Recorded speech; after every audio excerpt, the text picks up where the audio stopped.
देख लो भाई, एक मंजिल मकान तो तैयार हो चुका है, दूसरे लेंटर की तैयारी है। बाकी तुम दोनों बता दो अगर तुम्हें कुछ बदलाव करवाना है तो। अरे भैया हम क्या बताएंगे, क्या बदलाव करना है। आप तो पहले हमें ये बताओ कि आपने हमें शहर से बुला क्यों लिया। बस इसलिए बुलाया है, तीनों भाइयों का मकान बन रहा है, 3 मंजिला, 9 लाख रुपए का खर्चा है। तो भाई मेरे पास 3 लाख रुपए तो मैंने तो लगा दिए। तुम्हारा भी शहर में अच्छा काम चल रहा है, बाकी के 3-3 लाख तुम भी लगा दो यार। अरे भैया हम क्यों लगा दे पैसे, तुम्हें गांव में रहना, तुम लगाओ ना पैसे। हमारा काम शहर में बहुत बढ़िया चल रहा है, हम तो यहाँ से सब कुछ खत्म करके शहर में रहेंगे अब।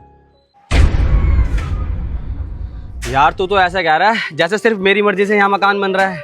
अबे पिछले साल जब तुम सामने वाले गुड्डू की शादी में आए थे, तुमने भी तो बोला था कि भैया गांव में मकान बनना जरूरी है, बनवा लो। अब मैं बनवा रहा हूँ, तुम ऐसी बात बोल रहे हो यार। अरे भैया पिछले साल की बातें पिछले साल पे छोड़ दो, उस टाइम हमारा काम चल कर रहा था, लेकिन अब बढ़िया चल रहा है, तो हमें क्या जरूरत है इस गाँव की। और क्या, और वैसे भी इस गांव में रखा क्या है, अगर हमें मकान या प्रॉपर्टी वगैरह लेनी होगी तो हम शहर में ले लेंगे, क्यों भैया। और क्या, ले बता, यूं कह रहा है इस गांव में रखा क्या है। अबे हमारे बुजुर्गों की निशानी है ये गांव, ये घर, हमारा बचपन यहाँ बीता है, हमारी पहचान है ये। और यूं कह रहा रखा क्या है। अबे भूल गया दोनों, ये सामने वाले मोनू चाचा के घर से अमरूद तोड़ तोड़ के खाते थे इसी पेड़ पे से, हैं, पिटते भी उनसे खूब थे। भूल गए अपना बचपना शहर जाते ही। अजीब बात कर रहे हो यार। अरे भैया तुम तो अभी भी 10-15 साल पीछे ही जी रहे हो, वही घिसी पीटी पुरानी बातें करने लग जाते हो। भैया ये तो पकाते ही रहेंगे, आओ चलो कोल्ड ड्रिंक पी के आते हैं, आ जाओ। चल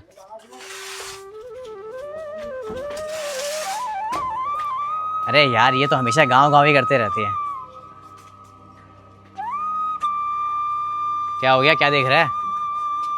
भैया देखना, ये वही दुकान है ना जहाँ से हम बचपन में चीज खरीद के खाया करते थे।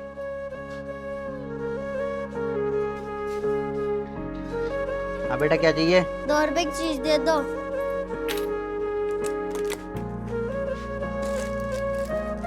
ये लो।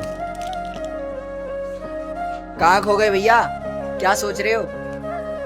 कुछ नहीं यार, बस अपना बचपना याद आ गया। अब भाई बचपना तो याद आएगा ही ना, जब हमारा बचपना यहाँ बीता है तो।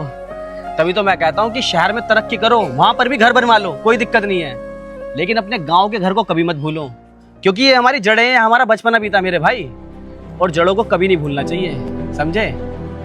और वैसे भी जब शहर की हवा में दम घुटता है ना, तो लोग अपने गांव की तरफ ही लौटते हैं, और ऐसा हमने कोरोना की बीमारी के टाइम पे खूब देखा था। क्यों। और मेरे भाई गांव की कीमत उसके दिल से पूछो जो मजबूरी में गांव छोड़ के शहर गया है कमाने। वो गांव से तो निकल गया है, लेकिन उसके दिल से गांव नहीं निकल पाता। समझ आई बात। अस्सलाम वालेकुम दादा, ठीक हो।